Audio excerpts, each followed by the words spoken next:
If your dessert tastes flat, it's probably missing one thing, which is contrast.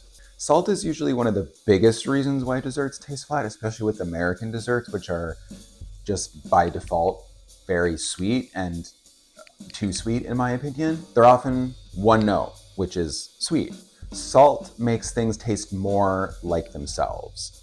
It heightens flavor. It brings out notes that are like often hidden by sugar and sweetness. A lot of people think dessert just means sugar, and it does, but like if something tastes off, people tend to add more sugar. Most dessert is underseasoned. You need more salt than you think that you do. Depending on what you're making and what your batch size is, usually what the recipe will call for is not enough.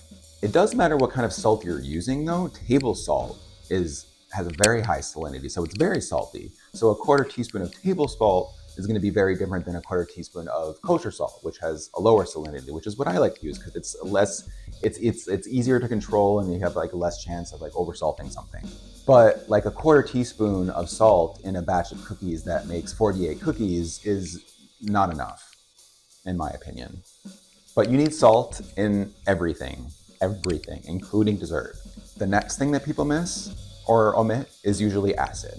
And the most common form of that is lemon juice, which everyone has. I use citric acid a lot when I don't want to introduce liquid to a recipe, but lemon juice is like a really good quick fix for that. Acidity will make things taste clearer.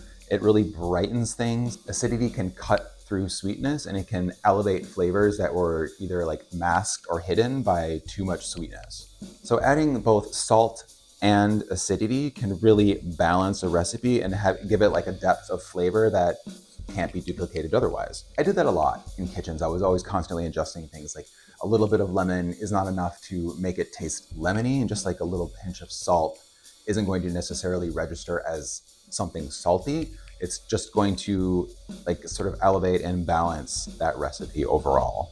Like a good dessert isn't just sweet, it's balanced. And that's what flat is. Like it's not bad, it's just one-dimensional and flat. So things like acidity and salt aren't just additions, they're structure. So if your dessert feels off, instead of just dumping in a bunch of sugar, try to think, does this need salt? Does this need acid? Does this need balance? Does it need something to push against the sweetness? Because that tension is what makes something like taste complete.